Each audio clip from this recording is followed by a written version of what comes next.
Hello friends, welcome to सफलता मंत्र। आज सुबह की क्लास में आप सभी लोगों का एक बार फिर से बहुत बहुत स्वागत करते हैं। और सुपर टेट 2021 की लगातार तैयारी में जो आपको वन लाइनर क्वेश्चंस की सीरीज दी जा रही है, जिसमें आपके जीएस के क्वेश्चंस, इतिहास, भूगोल और करंट अफेयर के क्वेश्चंस कवर किए जा रहे हैं। आप लोग इन क्वेश्चंस को बहुत ही ध्यान से देखिएगा, समझिएगा और एक एक क्वेश्चन को तैयार करते रहिए। ऐसे ही क्वेश्चन आपके एग्जाम में पूछे जाएंगे। कम से कम समय में अधिक से अधिक क्वेश्चन को कवर करने की पूरी कोशिश चल रही है, तो आप लोग इन क्वेश्चन को ध्यान से देखिएगा, एक एक क्वेश्चन को समझते रहिएगा। कोई भी डाउट हो तुरंत पूछिएगा और साथ ही साथ चैनल को सब्सक्राइब कर लीजिएगा। टेलीग्राम पर जुड़ना मत भूलिएगा। जीएस के क्वेश्चन है आज की क्लास में, एक एक क्वेश्चन को बहुत ही अच्छे से आपको समझना है। शिक्षक भर्ती के लिए एकदम सिलेक्टेड क्वेश्चन आपके लिए लेकर आए हैं। तो चलिए, पहला क्वेश्चन आपके सामने आ चुका है, जल्दी से देखिएगा। पहला क्वेश्चन दिया गया है, प्लासी का युद्ध कब हुआ था? तो इसका आपका आंसर हो जाएगा दोस्तों 1757 में। ये आपका 1757 में आपका प्लासी का युद्ध हुआ था, जो कि बहुत ही महत्वपूर्ण है। आपको हमने जो युद्ध बताए थे उसके अंतर्गत सबसे महत्वपूर्ण युद्ध अगर कोई है तो वो प्लासी का ही युद्ध है। और ये आपका युद्ध 1757 में हुआ था। 23 जून 1757 में प्लासी का युद्ध हुआ था। ये क्वेश्चन कई बार एग्जाम में पूछा जा चुका है। और अगर पूछा जाए कि ये युद्ध किसके मध्य हुआ था, तो ईस्ट इंडिया कंपनी, यहीं से हमने आपको पहले भी बताया था कि ईस्ट इंडिया कंपनी ने मुख्य रूप से भारत में आक्रमण करने प्रारंभ किए थे। तो ईस्ट इंडिया कंपनी और बंगाल के नवाब के मध्य ये युद्ध हुआ था 1757 में। अगला क्वेश्चन, 1857 के विद्रोह में झांसी की रानी लक्ष्मीबाई ने किसके सहयोग से ग्वालियर में विद्रोह किया था? तो दोस्तों, झांसी की रानी लक्ष्मीबाई ने 1857 में अपनी रियासत को ना छोड़ने को लेकर विद्रोह किया था। और ये विद्रोह तात्या टोपे के साथ मिलकर के किया था। ग्वालियर में ये विद्रोह किया था और तात्या टोपे के साथ मिलकर के रानी लक्ष्मीबाई ने ये विद्रोह प्रारंभ किया था। 1857 की क्रांति की महत्वपूर्ण क्रांतिकारियों में इनका नाम भी सबसे ऊपर आता है। थर्ड नंबर क्वेश्चन है, अंतिम मुगल शासक बहादुर शाह जफर की मृत्यु कहां पर हुई थी? तो दोस्तों, अंतिम मुगल शासक के रूप में बहादुर शाह जफर को जाना जाता है। और इनकी मृत्यु की जब बात आती है तो दोस्तों, इनकी मृत्यु रंगून में हुई थी। कहां पर हुई थी? रंगून में इनकी मृत्यु हुई थी। और म्यांमार में स्थित है रंगून, और वहां पर अंग्रेजों के द्वारा इनको जेल में डाल दिया गया था, जहां तबीयत खराब होने की वजह से इनकी मृत्यु हो गई थी। याद कर लीजिएगा। अगला क्वेश्चन आपके सामने है, fourth number question, Mahatma Gandhi ji की पत्नी का क्या नाम था? तो दोस्तों, महात्मा गांधी जी की पत्नी का नाम कस्तूरबा गांधी था। आपको पता होगा वर्तमान में कस्तूरबा गांधी नाम से आवासीय विद्यालय भी खोले गए हैं बालिकाओं के लिए। तो ये इनकी पत्नी के नाम पर ही खोले गए हैं, कस्तूरबा गांधी के नाम पर खोले गए हैं। याद कर लीजिएगा। अगला क्वेश्चन आपके सामने है, भारतीय राष्ट्रीय कांग्रेस के संस्थापक कौन थे? तो दोस्तों, ए.ओ. ह्यूम ने भारतीय राष्ट्रीय कांग्रेस पार्टी की स्थापना की थी। ए.ओ. ह्यूम ने। और ये स्थापना कब की गई थी? तो आपको बता दें 1885 में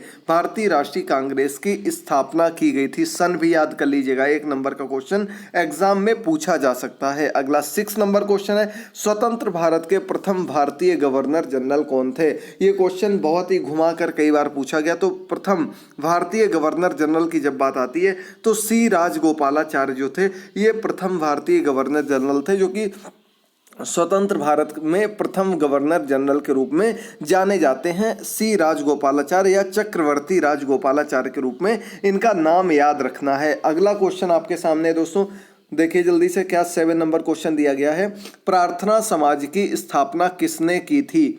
तो यहाँ पर आपको आंसर मिल जाएगा। आत्माराम पांडुरंग ने आपके प्रार्थना समाज की स्थापना की थी।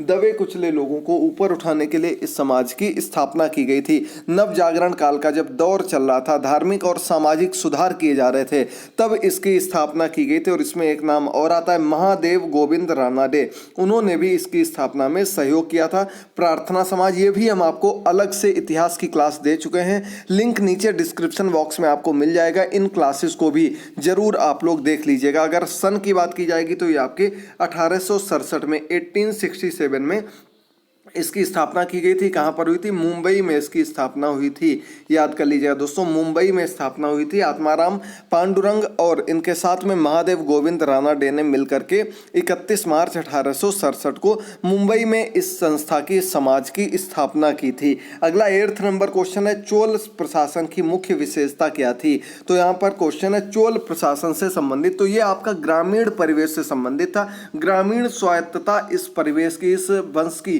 सबसे प्रमुख विशेषताओं के अंतर्गत आती है। अब एक क्वेश्चन यहाँ से और बनता है कि चोल वंश के संस्थापक कौन है, चोल साम्राज्य की स्थापना किसने की थी।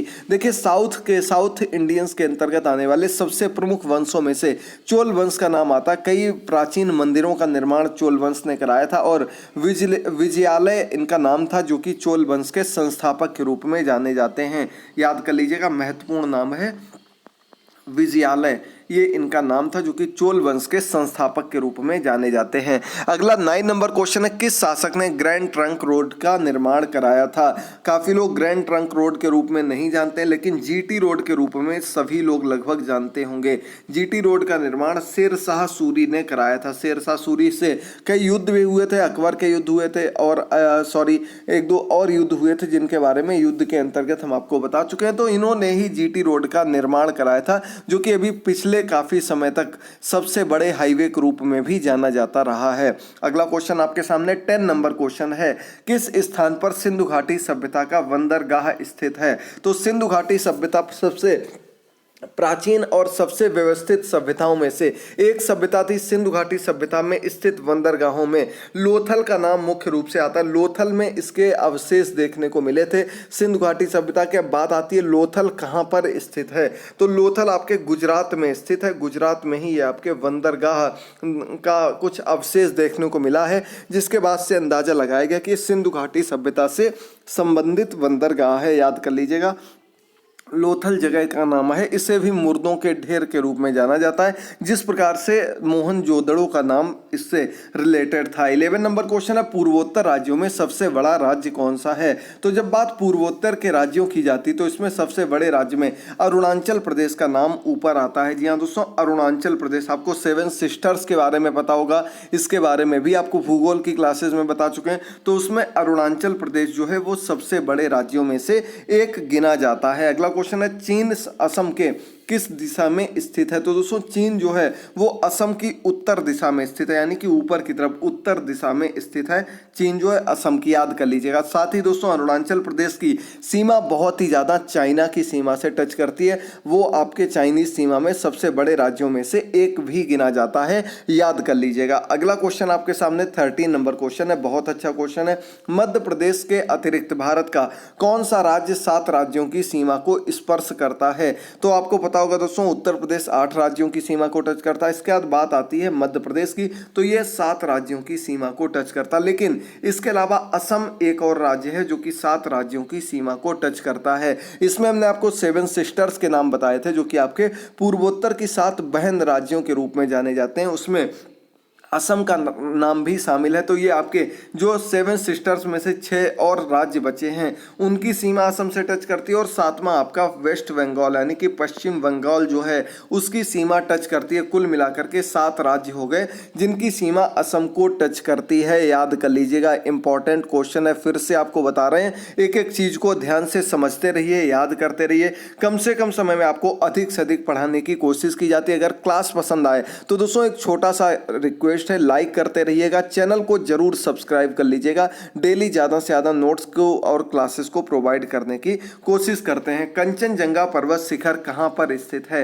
तो कंचनजंगा दोस्तों जो भारत के सबसे बड़े पर्वत शिखरों में से एक माना जाता है और ये आपके सिक्किम राज्य के किनारे नेपाल सीमा पर स्थित है। नेपाल सीमा पर स्थित कंचनजंगा पर्वत शिखर है। याद कर लीजिएगा। राज्य का नाम जब आपसे आएगा तो आप लोगों को याद रखना है कहां पर है, सिक्किम राज्य में स्थित है। अगला क्वेश्चन है, सूर्य से सबसे नजदीक ग्रह कौन सा, यानी कि सूर्य के सबसे पास में ग्रह कौन सा स्थित है। तो नाम आता है दोस्तों सबसे छोटा और सबसे नजदीक जो स्थित ग्रह उसका नाम है बुध। याद कर लीजिएगा दोस्तों, सबसे नजदीक ग्रह, यहां पर ग्रह इस प्रकार से लिखा जाएगा। थोड़ी सी वर्तनी की मिस्टेक हो गई, आप लोग इसे करेक्ट कर लीजिएगा। ग्रह जो होता है ये इस प्रकार से लिखा जाता है। ये जो ग्रह लिखा गया है इसका अर्थ घर होता है, दोनों अलग अलग हैं। सिर्फ एक छोटी सी गलती से काफ़ी क्वेश्चंस गलत हो सकते हैं, इसलिए इसे करेक्ट कर लीजिएगा। गलती के लिए सॉरी। 16 नंबर क्वेश्चन है, पूर्वोत्तर सीमांत रेलवे का मुख्यालय कहां पर स्थित है। पूर्वोत्तर सीमांत रेलवे, तो इसका मुख्यालय मालीगांव या मालीगांव में स्थित है। कहां पर है, गुवाहाटी के क्षेत्र में आता है।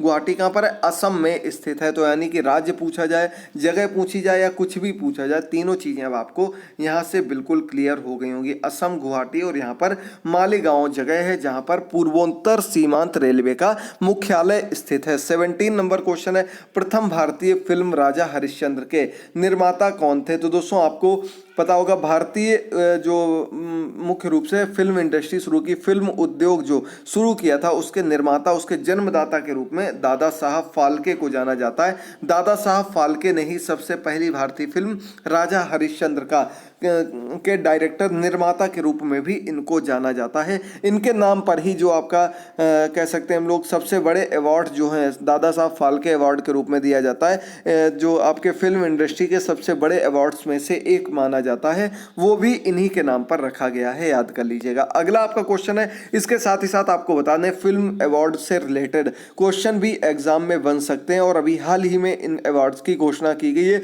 जो कि आपके करंट अफेयर की क्लासेस में जल्द ही देने वाले हैं, तो उनको भी ध्यान से देखते रहिएगा। अगला क्वेश्चन है, असम के कौन से व्यक्ति भारत के राष्ट्रपति रह चुके हैं? तो दोस्तों असम के व्यक्ति हैं जो भारत के राष्ट्रपति रह चुके हैं, फखरुद्दीन अली अहमद, जो कि असम के रहने वाले हैं और भारत के राष्ट्रपति के रूप में कार्यरत रह चुके हैं। फखरुद्दीन अली अहमद नाम याद कर लीजिएगा।